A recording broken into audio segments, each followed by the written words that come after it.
Let's start. So today we are going to talk about features, and first we will look into how we used to extract features using classical computer vision. So those were called like handcrafted features, and later we'll see like how we can extract the same set of features using a deep learning method. Okay.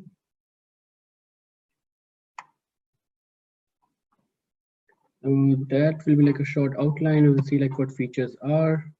We will talk about key points or interest points. Then we will talk about histogram of oriented gradients. So this is something which provide us like a kind of feature descriptor. Then we will also talk about SIFT feature descriptor. So this is again like a combination of the second point, key point extraction, and this histogram of oriented gradients. So if we combine these two, then we have a workflow for SIFT, and we'll see like what the differences are. Now, these three topics are, I think if we try to cover them in depth, each of these topics is like one lecture, maybe more than an hour. So I have tried to compress them a lot, omitting like details which are not required and providing like intuitions wherever they are important. And calculations and derivations, I have skipped like most of the time. So because we want to cover like more of deep learning approaches, but still I wanted to cover these three, which are I think very a key element in computer vision when you're working with features. Okay, so let's see like what a feature is. Now, given an image, or let's say like any data you have, it can be video as well. What you want to do is you want to represent that image or that video in a compressed format. And that compressed format, you can say that, okay, so this set of compressed format, it will be like some n-dimensional feature vector. And you should be able to say that, okay, this feature vector belongs to this class of objects, maybe if you're doing object classification. And so in short, it's like a compressed representation of your input data point. Now we can have two variations here. We can have handcrafted, which we are going to see today. And then we have learn features, which we will cover in the next lecture. So features mean there can be different ways, but at a high level, what you can do is you can define a function to which you will pass your image or your video as an input, as an argument. And this function is going to return you that feature vector. And you can also call that like a set of numbers which represent that data point. Now, in case of classical computer vision, when we are saying that we are trying to extract handcrafted features, it means that it will be like a function based on some intuitions, based on some expert knowledge. And it could be a complex function, and most of the times it will be like a long pipeline. It won't be like just a simple function which gives you the feature vector. Okay, so there will like lot of smaller functions involved in that process.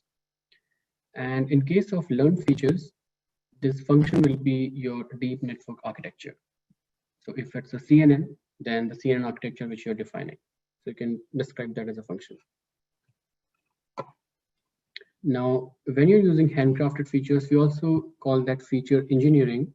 And the reason is we have to like use a lot of domain knowledge, and we need like expert knowledge to figure out like what exactly we can extract from these images, which is useful for the downstream task, which can be classification or any other task. Okay. Now, in case of learn features, you don't need any expert knowledge, at least for like learning those features, because the learning process, or when you're training your network, that will automatically learn it for you. All right. So that's the major difference between handcrafted features and learn features. Now, at a higher level, we can also categorize like what features are trying to represent. So for example, we can say that we have global features, and the idea here is, in this case, you are trying to represent like the entire image.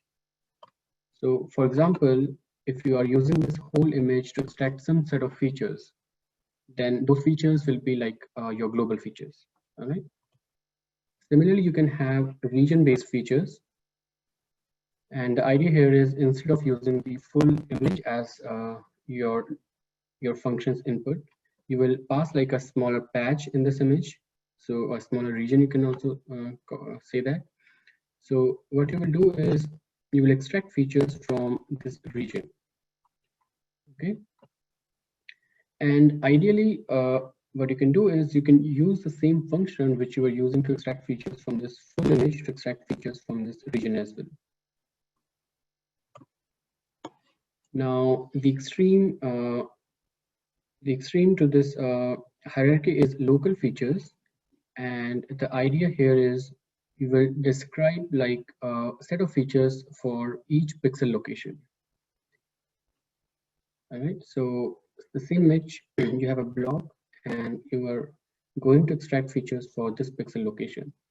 Now, in a way, people can argue that region-based and this local features, they seem similar, and in most of the cases, they might be similar, but one major difference is in this region, we are not saying that we're extracting feature at this particular location or any particular pixel value. But in this particular case, we know exactly the pixel coordinates for which we are extracting the features. Okay, so that's the only difference. And again, like practically, both might be similar, but that's like the high level idea. Now, another interesting question is why exactly we need features? Okay. So we need features like to solve a wide range of problems in computer vision, and whatever problem you're trying to solve, whether it's detection, is it image recognition or object recognition, whether you're doing tracking, you're doing stereo estimation, to solve any of these problems, you will need some set of features, because you cannot like directly work on your raw data or your raw images, which are like the RGB values, because that will be too huge, and there are many other drawbacks as well. And the idea is, based on whatever problem you have, you will have to make different assumptions about your data, and based on that assumptions, your features will be defined. And this is also true for learning-based approaches, and this is also true for handcrafted features. And it's more true for handcrafted features, and the reason is, depending upon like what problem you're solving, so your domain knowledge will be different. You will need like different kind of expertise, and that will change like what features you want to extract. And it's also true for learning based, because even though you might be using the same network for two different problems, but at the end, how you are actually optimizing that network, how you are updating the network parameters based on the gradients. So that will depend upon what cost function you have, and that cost function will be different for different problems. So therefore, like even though you have the same network architecture, you might learn different set of features. Okay. Now, so let's see like what are the good uses of these features. So one good example is image matching. Now, this is a nice image, and what if I have another image? It's like a small patch, and the question is, or the problem we want to solve is, where exactly this particular object is located in this image. So you can see that it matches with this, but if you try to match with like pixel wise, pixel to pixel, they are not going to match, because this is like kind of top view, this is like at an angle. So pixel to pixel, they are not going to match. There are like a lot of distortions. Now, to be perfectly able to match these two images, or rather like these two locations, we need to extract features. All right. So similar example, this is like, so this was a simple case. This is more tricky and more challenging as well. In this case, you can see that it's not just like a different viewpoint. It's also like how the lighting is different. You can see the coloring is different because probably it's like different day of time. Sorry, different time of day. So if you pick like any pixel at this location, let's say, and compare with this location, I mean, even you as human will not be able to like say that it's a perfect match if I just pass you the patches at these locations, because the texture is similar, that's fine, but still there is a lot of variation in terms of coloring. Some other good uses are like if you want to do a 3D reconstruction, we also call this like structure from motion.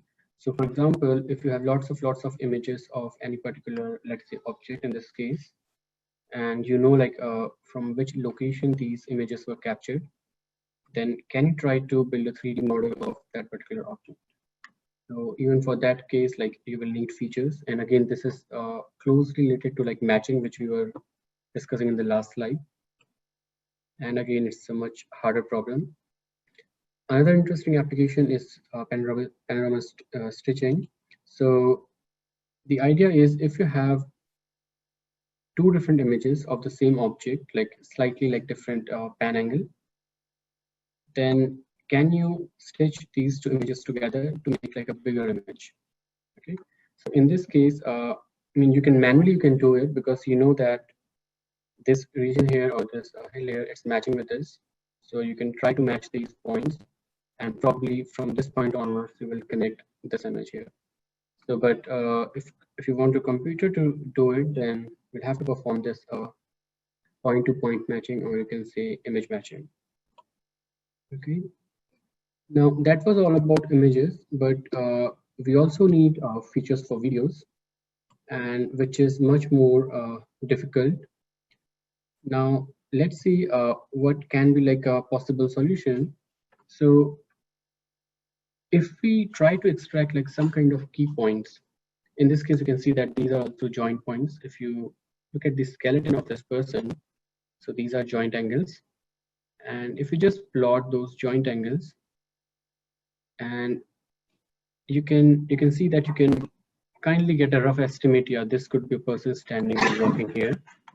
And what will happen is, if you try to play this video just using these key points, then we have found that we can easily determine like the different facial expressions, sign languages, arm movements, or other like complex actions. So for example, in this case, we are playing a video where a person is walking. So if we choose like some of the key points or the skeleton points on top of this person, so and we play those. So it's not very clear, but still you can kind of guess, yeah, this could be like a person walking. But if you make these points more dense, then I don't think you'll have difficulty in recognizing that this is a person walking. Now, the interesting thing is, I mean, you don't need like all those RGB channels of each frames, right? These are just like key points and black and white key points. And just based on that, you can recognize what action is happening. And it means that these can like be very powerful features if you want to use them for action classification. All right. Let me see like if there is a question.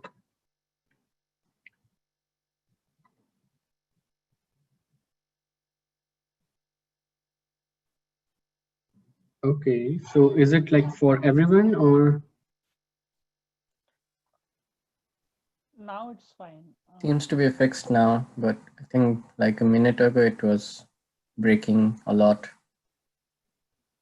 Okay, so do you want me to repeat the previous slide or like how many slides?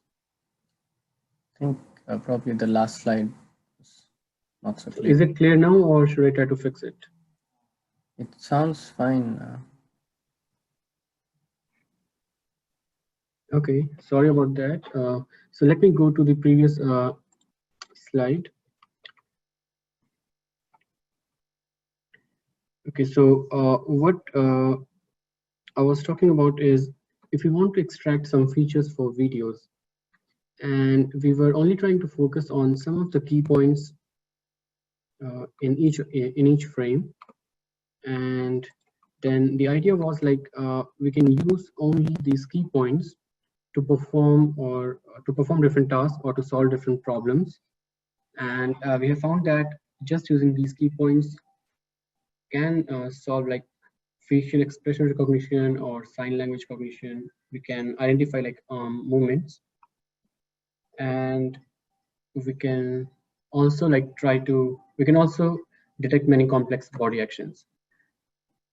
Now, if we look at this video here, and if we try to pick some important points which are like relevant for this particular action, so these are very sparse points.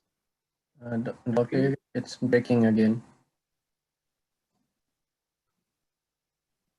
Okay, so should we try to reconnect again, or okay, let me try to fix it at my end. And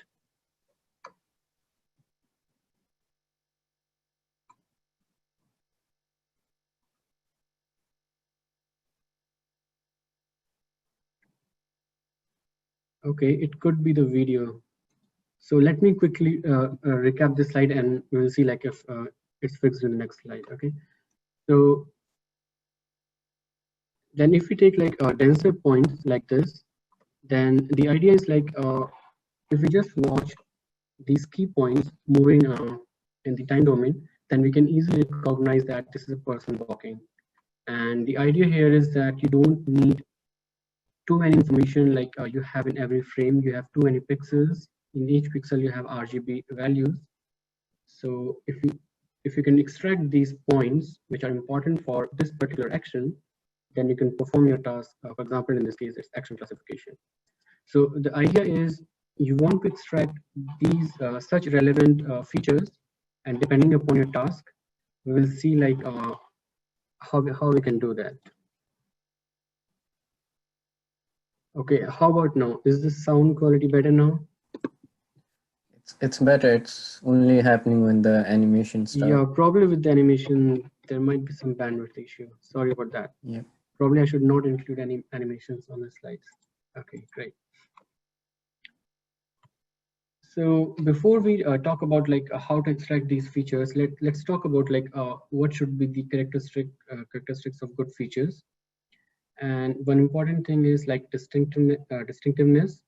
So what we want is we want the features to be distinct from each other if they are trying to represent different things. Okay, so that we can like differentiate between different objects or maybe different actions. The other thing is repeatability, and the idea here is that let's say we have one image sample and we extract some set of features. Now that image sample could be of like any particular object, and then we can have another image of the same object. So the idea is, can we extract the exact, like not exactly, but somewhat similar features from the second image, which belongs to the like the same object category. So that's called repeatability, and we want that because we don't work with some single images. We'll have to work with multiple images.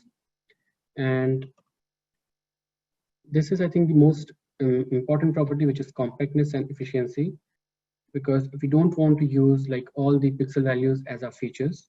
And we have seen that even if we do that, that can be useful for some cases if the data is not big. For example, if we are doing image classification for digits, and we have like very small resolution images, for example, 28 cross 28 or 32 cross 32.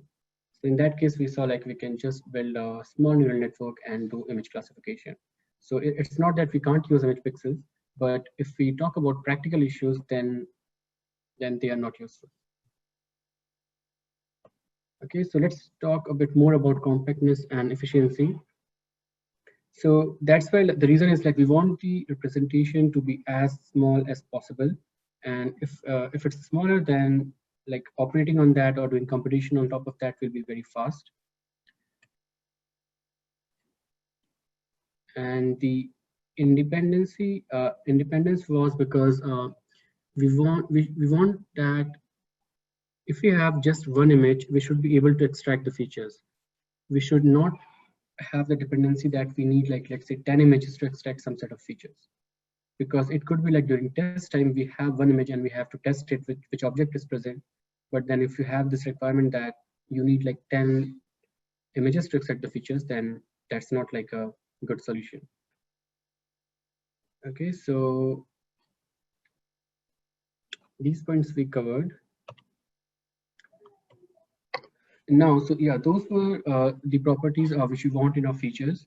Now, let's talk about key points. So key points are like the interesting points. We also call these interest points in our images or in our videos. So the demo which I showed you, where the voice was bad, I hope you got that. So those were kind of key points for action recognition. Okay, so similarly, we need like these interest points or these key points for images. And the intuition here is, let's say you are looking at this image, right? So in this image, some locations might be very interesting, and interesting mean they might be different from other part of this image. All right, for example, this crossing here, so this is like a important key point, right? But if you look at this field, it's kind of monotonous, right? It's repeating itself again. So there's a small pond here, it's kind of a interest point. So the intuition here is, let's say as a human, if you're going somewhere and you want to meet your friend at some location, so you will always ask, okay, let's meet at this location. So you will give some landmark or some point which is like easily recognizable, right? So as a human, we do that, and we do that because, let's say if I ask my friend to meet, let's say in front of a temple, then we know that in temple it's easy, we can easily recognize it. So that's the like intuition from how we work in real world. So we want to do same for the images. So let's see like what these interest points are, because it's like a high level definition. I mean, it's not very concrete. So let's try to formalize this. Now, what we want is, whenever in an image, if there is a change in boundary, right? So we have seen that we can detect edges, but edges are not that interesting. What we want is, we need like some kind of corners. Okay, so then there will be some abrupt change in the texture in the image.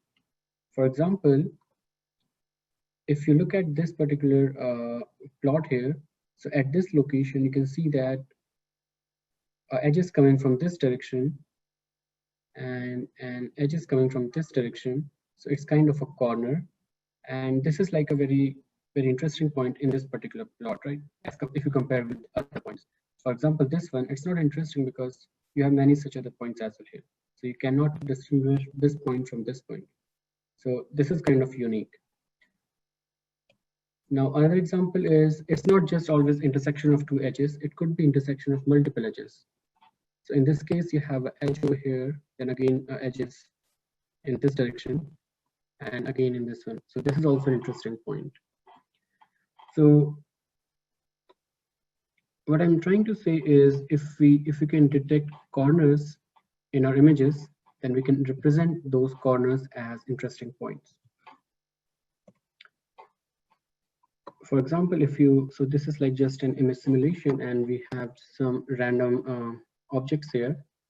So if you look at like all the corners here, so those are like interesting points, and you can easily see that if you have these corners or these interesting points, you can easily define the object.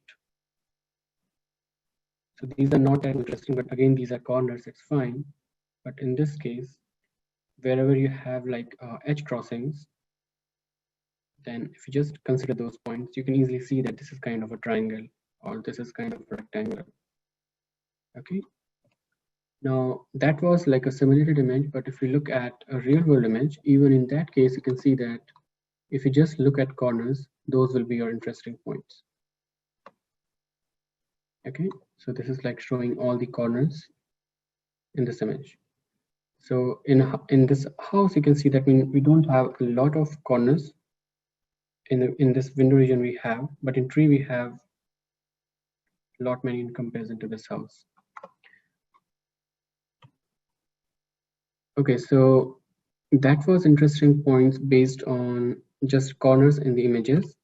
And let's see like what kind of properties we want in these interest points. So if we are going to perform interest point detection, we want to detect like all the two interest points, and these are like if you remember from your edge detection. So these are just the same set of points we discussed for edges. So we don't want any false interest points. We want the interest points to be well localized, similar to we want like our edges to be well localized, and we want them to be robust with noise. And the detection should be efficient. I mean, it shouldn't be like it's taking a lot of time, because if we just spend a lot of time just extracting our features, that's not a good solution. Okay, so for interest point, this corner detection is one possible solution. And what we can do is we can try to detect these corners just based on the brightness in the image. And that can be done using image derivatives. And we have already done like a lot of image derivatives when we are doing edge detection. So you all should be very comfortable with that. Now we know that we can use this for edge detection. Okay, now this is fine. Okay, so there is a question from Mehta. How do we separate the interest points? Does the algorithm assign different values to them? So you will detect the interest points, then you will know like the location where that interest point is located in the image. So when you perform the detection, you will already know that where it's lying. So they're already separated. So you don't have to separate these interest points. And the second question is, does the algorithm assign different values to them? Now, I'm not sure what you mean by values to them, but yeah, they do have the XY coordinates. So does that answer the question, Mehta?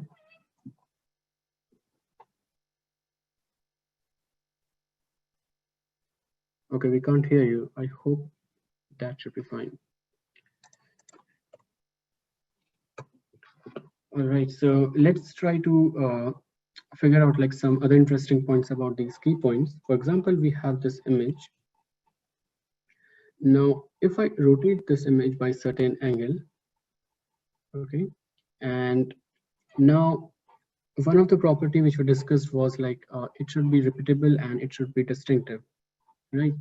Now, if I'm detecting some key point in this particular image, then I should also be able to detect the same key point in the second image which is rotated, right? And this is also called like rotation invariance, which means that even if you are rotating your image, you will still be able to extract the same set of features, and the values of the feature will not change.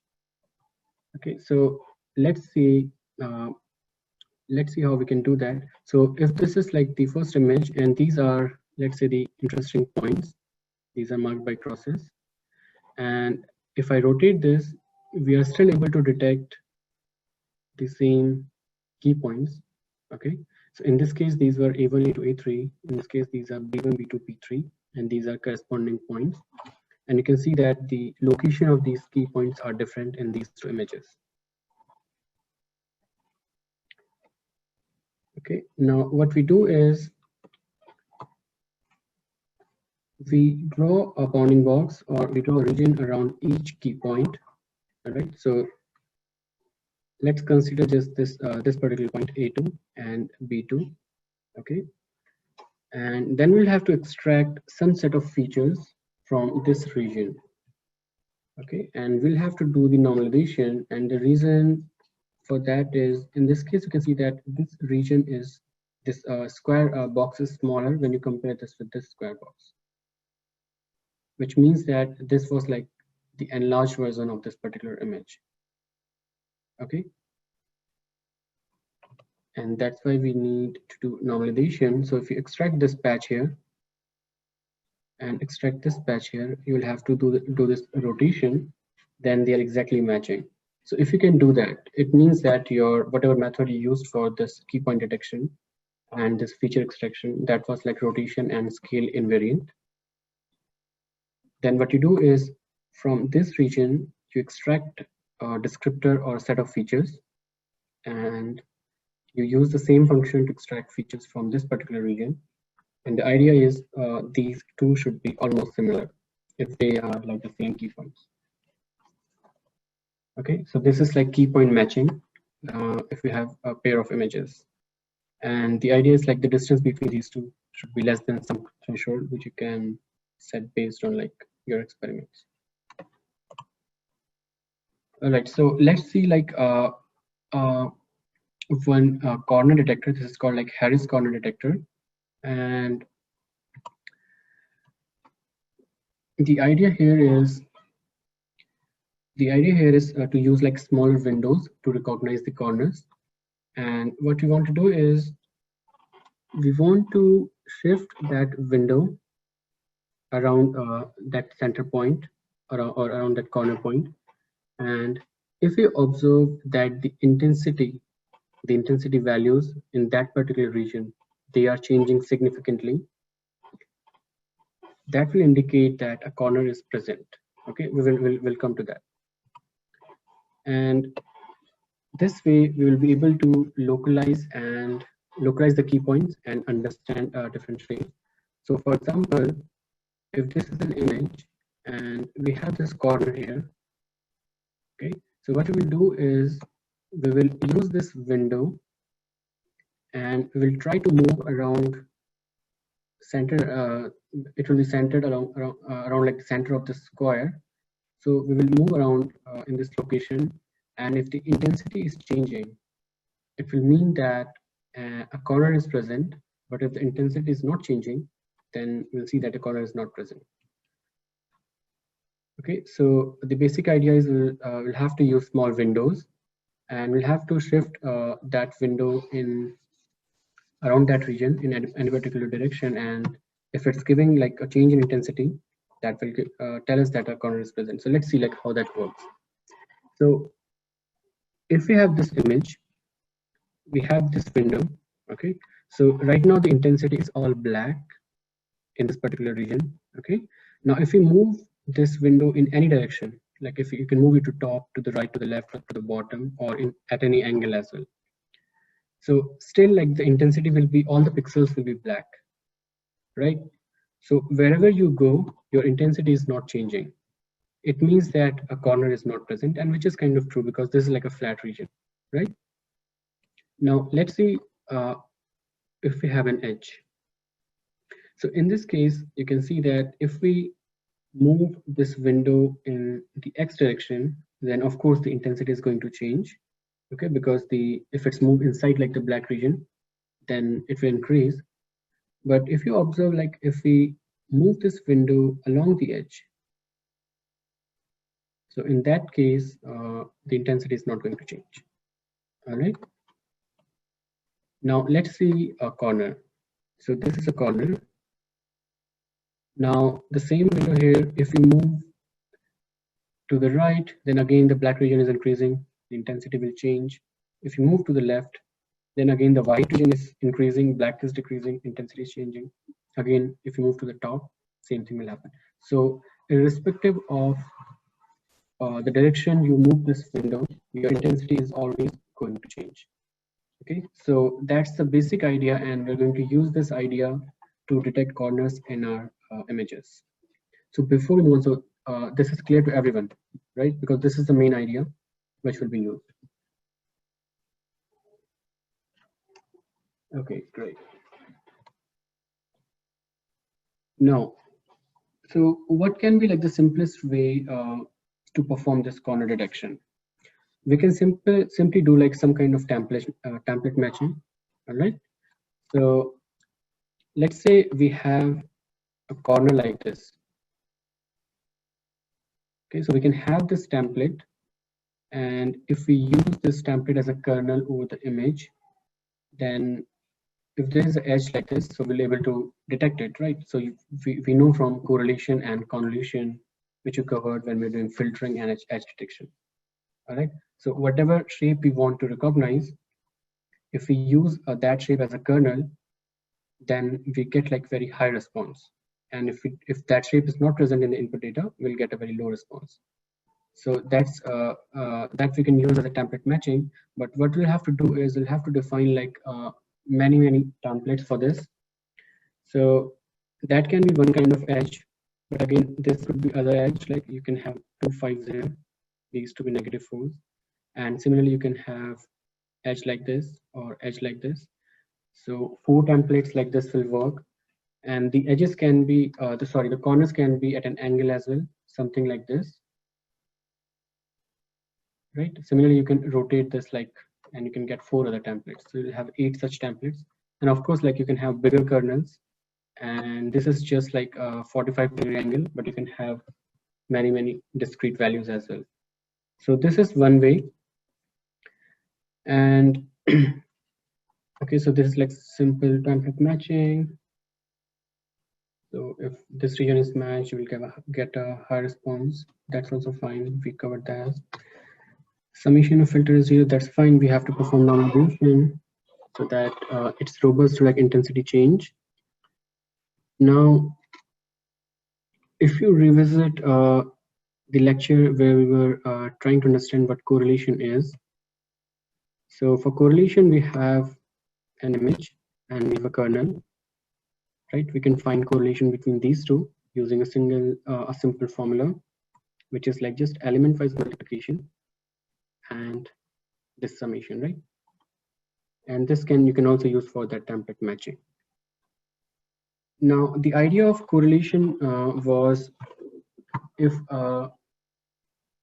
you have a feature and a kernel, so whatever shape you have in a kernel, you want to detect those shapes in your input image, right? So this is called cross correlation because you are finding correlation between different functions, f and h. Similarly, we have another kind of correlation, which is called autocorrelation. So in that case, you don't need 2 different functions. You can find correlation between you can find correlation within that function itself. So correlation of that function with itself. And we'll see like how we can use autocorrelation to find a corner detection instead of using those templates. So this is like the simple equation, and this is not exactly correlation, but we can approximate correlation using this equation. So this is called squared difference. And so yeah, so let me go through this how we can easily approximate this with correlation. First of all, this is autocorrelation. So we have I in this place and I in this place. Okay, we don't have 2 different functions like we had in cross correlation. So if you expand this square, this will be squared of this, and negative of twice of this times this, right? Now, what will happen is the first and the second term, which are squared, you can easily ignore those because those are, you don't have u and v there. It's just the image itself, right? And so what will happen is you will have just the center term, which is like 2 times this and this. And again, so that's like multiplication of these 2 functions, which is exactly what you do in correlation. All right. Now, what you're doing here is you are taking a window. This is kind of acting as a kernel in this case. And you are taking values from the neighborhood of this location, xy, right? So you are adding u and v, and then you are computing the difference. So you're seeing that if you move around any particular location in an image, how much is the difference? And that's what we want to find. We want to find if the intensity change is huge, it means it will be a corner, right? So that's your intensity at location xy. That's like shifted intensity. You shift the location with u and v, and that's just a window function. And you can use either like just a step function 0 and 1, something like this, or you can use a Gaussian filter. So Gaussian is like it's giving like high weightage to the center pixel location and low weightage to the pixels which are away from the center. Okay, so this is like just choice of your window function. It's not that important, but the important point is what this is trying to compute. Okay, now let's see like a simple example here. For example, this is an input image, and let's say this is our window, the red bounding box, and in this case right now it is centered at this particular location. Okay, so what we want to do is, if we use this autocorrelation, what we'll have is, for each pixel location we will know how much the intensity at this location varies when we compare that with other pixel locations in this neighborhood. So if it varies a lot, we will get a very high value, and we have seen that if the intensity is changing a lot, that represents a corner. Okay, so here you can see that this is kind of a corner. All right, so at this location we have very high intensity as compared to like other locations. All right, so if you look at let's say this location, it's not that high and it wasn't a corner either, right? There was an edge, but that's fine. Okay, so let's move a bit. Okay, so let's see another sample here. So this is an image, and what we're trying to do is we're trying to find that autocorrelation or trying to do corner detection at 3 different locations. So if you look carefully, we have these red crosses here at 3 locations. Okay, now we have 3 different responses. So this is like the value of this autocorrelation. All right, so we have 3 different samples, and this is nothing but the same set of values, but we are plotting that as a surface. All right, so this is nothing but just a surface representation of this heat map. Now this one, you can see that we have very high intensity at this location. Okay, and this is kind of a minimum here, and we have a clear minimum. It means that we might have a corner here, and this patch is from this particular location. So here we have like a lot of leaves, so there is very high probability that we will have a corner here. In this case, this patch is from the roof, and you can see that you have this edge, and if you try to draw the surface, you will get something like this valley. It's not a minimum, and this is from the sky or this cloud. And again, we don't have any patterns here. So this is like all flat. It's just like a random surface. Now, if you look carefully, so what we want is we want like a surface or a quadratic surface where we have some kind of minimum. Okay. Now the issue with autocorrelation is if you try to figure out like how many computations or how many operations you'll have to perform. Now, if we have a image width of 600, we have this shift range 11, window 11, then that's like roughly 5.2 billion operations, and that's a lot. So it translates to like around 15K operations per image pixel. So if we do that, it's going to be very slow. So what we want to do is we want to make it faster, and we know that derivative will be very useful here. So what we do is, okay, so what we do is now, so this thing we know that we want to like find something like this pattern, bell curve, which we can approximate like this quadratic surface. Okay. Now, before we move on to like how we can do that optimization, let's quickly do a recall on Taylor series. This you already know, I think, from your high school math. And it says that any function can be represented as an infinite series of its derivatives at any single point A. If you're talking about a point A, then you can approximate that function with this series. Okay, so this is like just a function fa, value of that function at location A, and this is again the first order derivative at that location. This term is second order, third order, so on and so forth. Right? Now what we are going to do is we are going to approximate this particular function, which is kind of like this shifted intensity with this Taylor expansion, and we'll use like first order expansion from that series. Now we are not going to go through that proof how we can do that, but the idea is you just replace this term with these two terms. All right, and then there is a simple proof which will give you something like this. So these are the UV points. So this is like a row vector, column vector. You will get M matrix, and this is called the second moment matrix. So this matrix will look something like this. So again, this is your window, and this is like your partial derivative in x direction. Then this is partial derivative in x, partial derivative in y. Same term here, and this is squared of partial derivative in y. Okay. Now, once you have this, now you can easily see that you don't have to perform any computation. You just have to find like these partial derivatives. And once you have that, you can easily get this response using the second moment matrix. Okay. And yeah, you can easily simplify this. That's fine. So at the end, you just have this 2 cross 2 matrix of image derivatives. So let's walk through like how this will work. Let's say you have this as your input image, and you can find like your partial derivative in x direction. You have done that a lot. You can find partial derivative in y direction.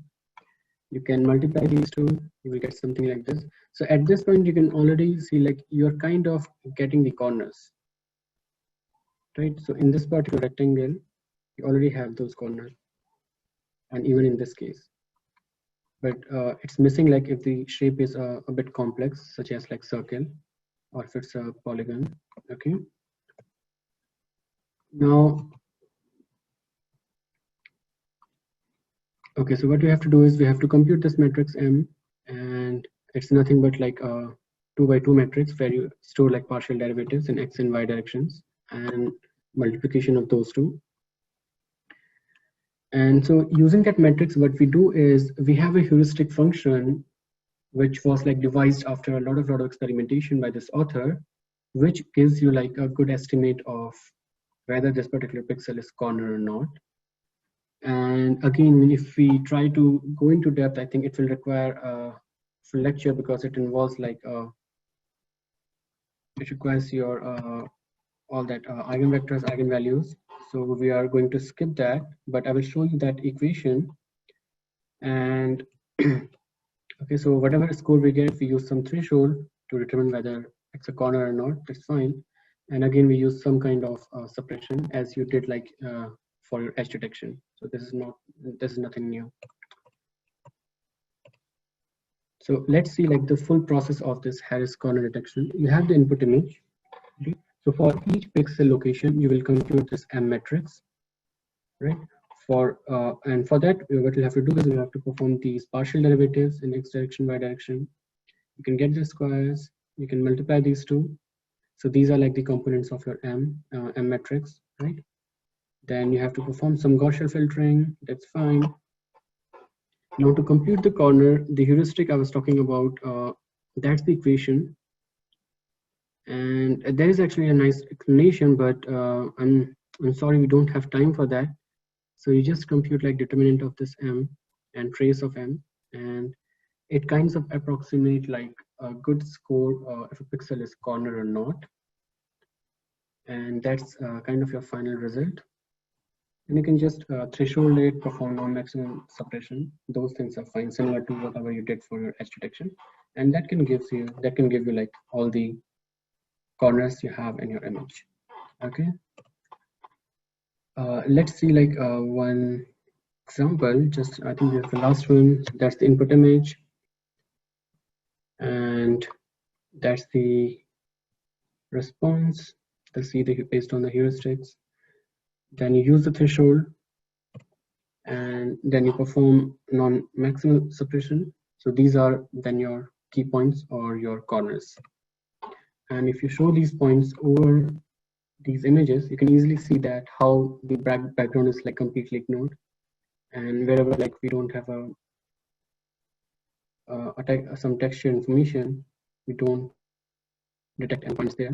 So it's always like around the corners where we have some kind of edges intersecting with each other. Okay, and the interesting point here is you can see that even if you have illumination change, you can see that there are different lighting conditions. You have some rotation here as well, but still you can see that the corners you're getting, they are like consistent. Okay, so that was corner detection, but again, uh, once you have detected those corners, that's like just a first step, right? You still don't have the features. You just know that which regions in the image are interesting. And then the next step is we want to extract features from those particular areas, okay, whatever regions we have detected. So before moving on to that, I would like to cover this another topic which is called histogram of oriented gradients, and this is kind of extracting features from your images. And of course, you can use the same technique to extract features from the interest points as well. But first, we will see like how we can do for the whole image, and later we'll try to cover the extraction of these features from those key points. Okay. Now, if you all remember edges, and if you look at this image, so this is a grayscale image, and if you perform this edge detection with this image, you will get something like this. Now, you can observe that even though you don't have any texture information, right? You don't have the RGB values, even you don't have like the grayscale values. You just have the information that whether an edge is present or not. As a human, you can easily say that this is like a photo of a girl, right?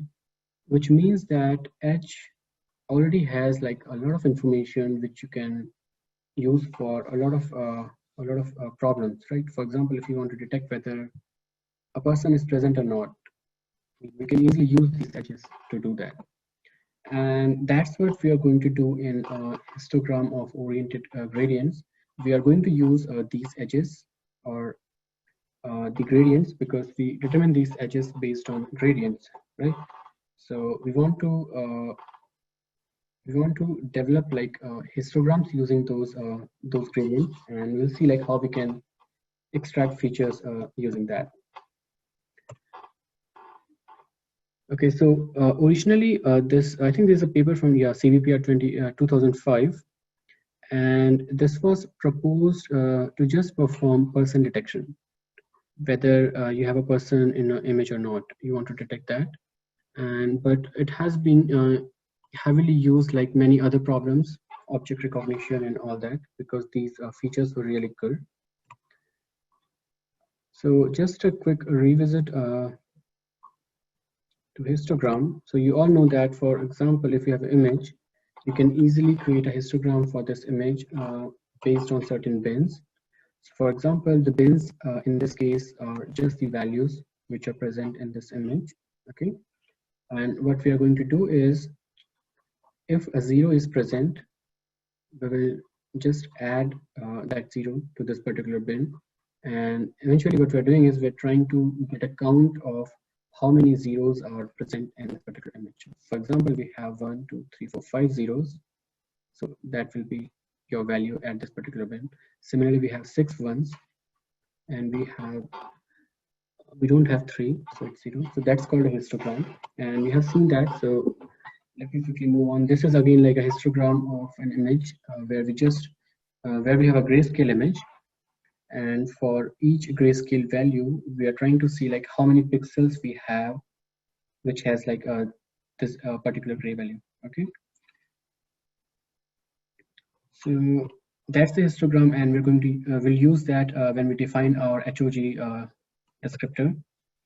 Now let me quickly go through how this is done. So if we have an input image, what we do is, for each pixel location, we will draw a bounding box, and we are going to extract features for that particular bounding box or that particular region. Okay, so remember like that region based extraction, and we do that for for all the locations in this image. Okay, so mainly there are 5 steps. First, what we do is we get a square window. We call this block. Okay, so this block is centered around this pixel location ij, and this block will have some shape. Let's say that's m cross m. Then the second step is we divide this block into cells, and in this case we have divided into 2 cross 2 grid, and that will give us like 4 different cells here. All right, now what we do is for each cell we will compute orientation histogram, and we'll talk about this how we can do that. Okay, now once we have this orientation histogram for each cell, we combine like the histograms from all these 4 cells. All right, so we just concatenate those. That's the fourth step.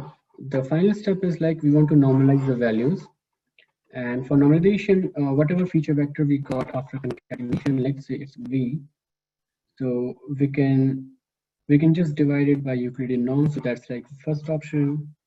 We can divide by Elvin norm. Elvin norm is like just sum of values. We don't take the square root.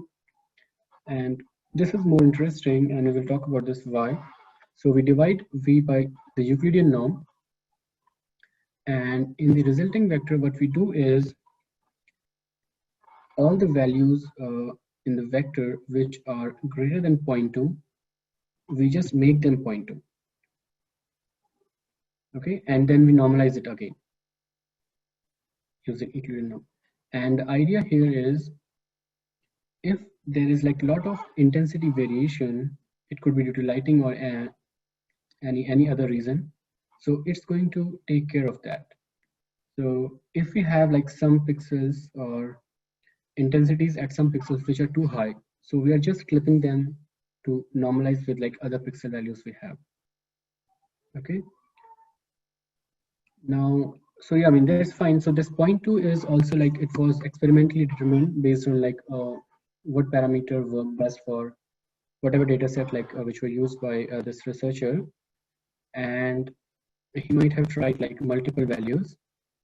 That's perfectly fine, but at the end it was determined like all these 3 options almost give like similar performance. There wasn't any significant difference, but like if you don't normalize, then there was a huge difference. Okay, so let me see like what the time is. Okay, we are already 5:30, so let's see if we can complete this today. Now, as I said earlier, what we do is we extract like features from that block all over the image. So for example, if we have this input image, it will have certain shape. And in that particular paper, I think they used 160/100 or something like that, which where the aspect ratio resembles like a person, a human. But I mean, essentially this can be used like for any shaped image. There is no such restriction. So what you do is, first of all, you define your block. Okay, so in this case, let's say red is a block, and block will have certain shape. I think the paper used 16x16, but again, that's a parameter which you can define. And what you do is, when you are at this particular location, this red block, you extract the features from this red block, and then you slide the block over, you'll have this overlap, then extract the features from this location. So this resembles to how you do your convolution in your CNNs, right? You have some kind of stride, but in this case, the stride is 1, so these blocks are overlapping. So there's a huge resemblance there. And instead of there you do convolution or correlation, and based on the kernel you extract the features. In this case, you're trying to extract the edges from these blocks. All right. So each block you're dividing into 2x2 cell. So so if the block is 16x16, then each cell will be 8x8. All right. So each cell will have 64 pixels. Now what you do is you try to extract these histogram for gradients, and for that what you'll have to do is you'll have to perform these image gradients, and we have seen that earlier. This is like your image gradient in X direction, that's in Y direction, and you can compute the magnitude of your edges. Okay, so magnitude will be just square root of your gradient in X direction, in Y direction. Take the square root. That's like telling you how strong your gradient is. And you can also compute the direction of the gradient. So you can take tan inverse fx over fy. All right. So once you have that, now what you do is you create your histogram based on the orientations. All right. So you define certain bins, and in this case we are only looking at 0 to 180 degrees. So we don't care about like in which direction the orientation is. Okay. So we can also take like 0 to 360. And in that case, you will also take into account like in which direction the edges are pointed. Okay. So for now, just take like 0 to 180. And we divide these orientations into 9 bins. That will give you like these windows. So if the orientation is between 0 to 20, it will fall into this bin. So similar to same with like all the other bins, right? So next will be what you will do is, so you have each cell, right? Each cell has 8 cross 8 pixels, and for each pixel you will have the magnitude, you will have the orientation. So you will see that what's the orientation and how much is the magnitude.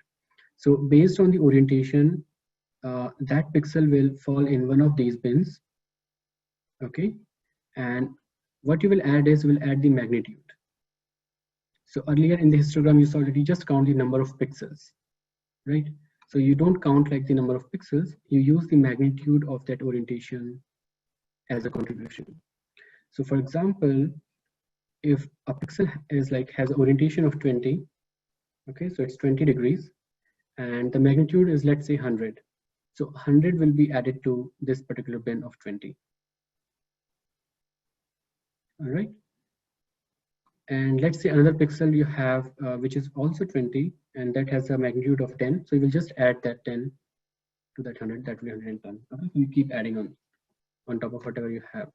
Now, another interesting detail here is, so what they did is, instead of assigning like each orientation to each bin, they looked at like how far it is from like 2 different bins. And based on that, they use some kind of weightage to assign the orientation magnitude. Okay, so for example, if you look at this, so your bins are 10, 30, 50. Okay, so if the orientation is 10, then all the magnitude will go into this particular bin. But if the orientation is, let's say, 20, so 20 is like equidistant from 10 and 30, so it will be equally distributed between 10 and 30. All right, so it's using like how far it is from, you know, how far it is from the bin center. Okay, so there is a question from Joel. Why does it go to 120 and not 360? So yeah, as I said, we can do 360 as well. So 360 will mean that you have the directed edge, right? You care about whether your arrow is pointing up or down. But for 180, it won't matter. It's just like a vertical edge. So you can do 360 as well. All right, so it's kind of weighted binning, and so what will happen is you have each cell has 8 cross 8 pixels, and then for each pixel you will get like a histogram of, sorry, so for each cell will have a histogram of width 9, and then you have 2 cross 2, that is 4 cells in each block. Then each block will have a feature vector of 9 cross 4, that is 36. So from each block you're getting a feature vector which has a width of 36, and depending upon like how many blocks you have, you will have your feature vector will be like of that many dimensions. Okay. So you can clearly see that that's another limitation. If your image is too big, your feature vector is also like growing with that size. Okay, so let's try to summarize this. What we do is we have a square window which we call block, and it could be around like some interest point, but not always. It depends like what we're trying to achieve. Then what we do is we divide that block into smaller subblocks. We call it cells, and then we can compute this orientation histogram, which is I think pretty simple. And then we concatenate, like in this case we have 4 cells, so we concatenate those 4, and then we just normalize those. Those are the steps. Now, as you might have observed that we have certain parameters. For example, we can also do 0 to 360. So as Joel was asking, so that's perfectly fine. But in the paper, we did 0 to 180. So that's why we were doing that. But 0 to 360 is also fine. And initially, I mean, they used for detection of pedestrians, but we can also use this for object detection. And another parameter was how many bins we want to have in our histogram. So they use 9, but we can have more as well. We can have 8, we can have 10, or we can have 20 bins. So that's another parameter which you can change. The other is like your cell size. In the paper, they used 8 cross 8, but again, you can make this smaller or bigger. And same as with the block size. Okay, so ideally, like if you use 9 bins and if you have a cell size of 8 cross 8 and you have 4 cells in each block, then what you get is you get like a feature vector which has 36 dimensions from each block. And this is a nice example or nice visualization of a histogram of gradients. It's showing like at each cell location the orientation and the magnitude of the edges. Okay, so the next is SIFT, and I think it won't take that long, but still I think I will cover this in the next lecture. And just to give you an idea, so this is a combination of what we have already seen today. So we saw like corner detection, also called like key point detection. And then we see like HOG, where we try to extract the descriptor or features. So SIFT is combination of these two. First, we detect like the key points. And there are some nice properties like the way we extract those key points in using the SIFT descriptor. And then we extract like the descriptors of the features from the key points we have located.